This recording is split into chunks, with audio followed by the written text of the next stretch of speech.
આપણે ક્યારેય વિચાર્યું છે કે સાચું શું અને ખોટું શું એ આપણે નક્કી કેવી રીતે કરીએ છીએ? મતલબ, આ નિર્ણય લેવાની શક્તિ આપણામાં ક્યાંથી આવે છે? તો ચાલો આજે આપણે એ જ રસપ્રદ સફર પર નીકળીએ અને લોરેન્સ કોહલબર્ગના નૈતિક વિકાસના સિદ્ધાંતને સરળ ભાષામાં સમજીએ. ચાલો એક નાનકડી પરિસ્થિતિથી શરૂઆત કરીએ. જરા વિચારો, રાતના 2 વાગ્યા છે, રસ્તો બિલકુલ ખાલી છે અને કોઈ ડ્રાઈવર લાલ લાઇટ તોડીને જતો રહે છે. તો શું એણે ખોટું કર્યું? અને જો હા, તો શા માટે? કે પછી ના, તો શા માટે? આ શા માટે જ સૌથી અગત્યનો સવાલ છે. તો આજના આ વિશ્લેષણમાં આપણે આ મુદ્દાઓ પર એક પછી એક નજર કરીશું. આપણે નૈતિકતાની આ સીડીના દરેક પગથિયાને ઊંડાણપૂર્વક સમજીશું. પેલા લાલ લાઇટવાળા સવાલનો જવાબ ખરેખર હા કે નામાં નથી, પણ એની પાછળ છુપાયેલા કારણ એટલે કે શા માટેમાં છે. મનોવૈજ્ઞાનિક લોરેન્સ કોહલબર્ગે આ જ શા માટે પર ખૂબ ઊંડો અભ્યાસ કર્યો હતો. કોહલબર્ગે કહ્યું કે આપણે ફક્ત નિયમો ગોખી નથી લેતા. ના, આપણું મગજ જેમ જેમ આપણે મોટા થઈએ છીએ તેમ તેમ નૈતિક નિર્ણયો લેવા માટે એક વધુ સારી, વધુ જટિલ સિસ્ટમ બનાવતું જાય છે. એ સતત વિકસતી રહે છે. આપણે આ આખી સફરને એક સીડી તરીકે કલ્પી શકીએ, જેના 3 મુખ્ય સ્તર છે અને દરેક સ્તર આપણી વિચારવાની રીતમાં એક બહુ મોટો બદલાવ દર્શાવે છે. ચાલો તો હવે સીડીનું પહેલું પગથિયું ચડીએ. આ લેવલ પર બધું જ ફક્ત મારા વિશે છે. એટલે કે કોઈ પણ કામ કરવાથી મારા પર શું અસર થશે, મને શું ફાયદો કે નુકસાન થશે. સૌથી પહેલો તબક્કો, અહીં નૈતિકતાનો એક જ મતલબ છે, સજાથી બચવું. મુખ્ય વિચાર એ જ હોય છે કે હું પકડાઈ તો નહીં જાઉં ને, મારે મુસીબતમાં નથી પડવું. અહીં જુઓ, હોમવર્ક કરવાનો હેતુ કંઈક શીખવાનો કે જવાબદારી નિભાવવાનો નથી. ના, એનો એકમાત્ર હેતુ શિક્ષકની સજામાંથી બચવાનો છે. બસ આટલું જ. બીજો તબક્કો પણ છે તો સ્વકેન્દ્રિત જ, પણ અહીં એક નવો વિચાર ઉમેરાય છે. આમાં મને શું મળશે? અહીં ન્યાય એટલે એક પ્રકારનો સોદો, એક લેવડ-દેવડ. આ એકદમ પરફેક્ટ ઉદાહરણ છે. જેવા સાથે તેવા જેવી વાત. કોઈપણ કામ સાચું ત્યારે જ ગણાય જો એના બદલામાં પોતાને કોઈ ફાયદો થતો હોય. હું તારું કામ કરું પણ બદલામાં મને શું મળશે, એવી માનસિકતા. સારું, હવે આપણે સીડીના બીજા સ્તર પર આવી ગયા છીએ. અહીંયા દુનિયા ફક્ત મારા પૂરતી સીમિત નથી રહેતી.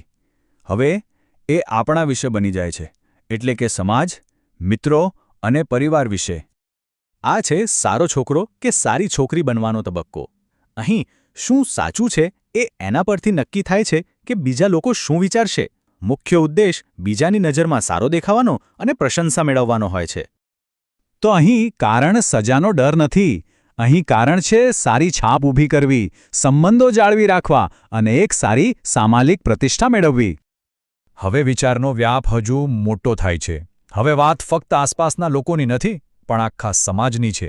અહીં નિયમ એ નિયમ છે અને સમાજમાં વ્યવસ્થા જળવાઈ રહે એ સૌથી વધુ મહત્વનું બની જાય છે.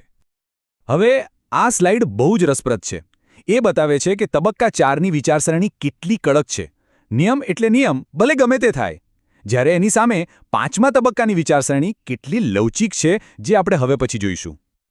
આ સીડીનું સૌથી ઊંચું સ્તર છે અને સાચું કહું તો બહુ ઓછા લોકો સતત આ સ્તરે વિચારી શકે છે, જ્યાં નૈતિકતા અમૂર્ત સિદ્ધાંતો એટલે કે ઉચ્ચ મૂલ્યો પર આધારિત હોય છે. આ તબક્કે પહોંચીને લોકો એવું વિચારવા લાગે છે કે આ જે કાયદાઓ છે, શું તે ખરેખર બધાના ભલા માટે છે? અહીં કાયદાઓને એક સામાજિક કરાર તરીકે જોવામાં આવે છે અને જો એ અન્યાયી હોય તો તેને બદલી પણ શકાય છે. આ ઉદાહરણો બતાવે છે કે ક્યારેક મોટા અને ઉમદા હેતુ માટે નાના નિયમો તોડવા પડે છે, જેમ કે કોઈનો જીવ બચાવવો એ ટ્રાફિકના નિયમનું પાલન કરવા કરતાં વધુ મહત્વનું છે. અને હવે આપણે સીડીના શિખર પર છીએ. અહીં નિર્ણયો કાયદા કે સમાજના ડરથી નહીં, પણ પોતાના અંતરાત્માના અવાજ પરથી લેવાય છે. અહીં ન્યાય, સમાનતા અને માનવતા જેવા સાર્વત્રિક સિદ્ધાંતો સર્વોપરી હોય છે, ભલે પછી એના માટે કોણ પણ કિંમત કેમ ન ચૂકવવી પડે.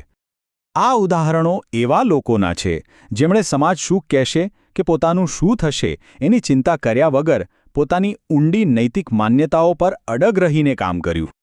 તો આ બધી થિયરીનો વ્યવહારમાં શું ઉપયોગ? ખાસ કરીને જો કોઈ આ વિષયનો અભ્યાસ કરી રહ્યું હોય અથવા પરીક્ષાની તૈયારી કરી રહ્યું હોય તો આ ભાગ ખરેખર ખૂબ જ મહત્વનો છે. કોઈ પણ પરિસ્થિતિનું વિશ્લેષણ કરતી વખતે આ એક વાત હંમેશા યાદ રાખવી. વ્યક્તિએ શું કર્યું એ મહત્વનું નથી, પણ એણે એવું શા માટે કર્યું એની પાછળનું તર્ક શું હતું એના પરથી જ સાચો તબક્કો નક્કી થાય છે. આ કોષ્ટક બહુ સરસ રીતે સમજાવે છે. જુઓ, પરિસ્થિતિ એક જ છે. મિત્ર ચોરી કરી રહ્યો છે, પણ અલગ અલગ તબક્કામાં વિચારવાની રીત કેટલી અલગ છે અને એના કારણે લેવાતા પગલાં પણ કેટલા અલગ હોઈ શકે છે. કોહલબર્ગનો સિદ્ધાંત આપણને નૈતિક વિકાસનો એક નકશો તો આપે છે, પણ સવાલ એ છે કે શું આ સફર અહીં પૂરી થાય છે? શું આ 6 તબક્કાઓ પછી પણ કંઈક છે? અને સૌથી મોટો સવાલ, કોઈ વ્યક્તિ પોતાની જાતને આ નૈતિક સીડી પર અત્યારે ક્યાં ઊભેલી જુએ છે? આના પર વિચારતા રહેજો.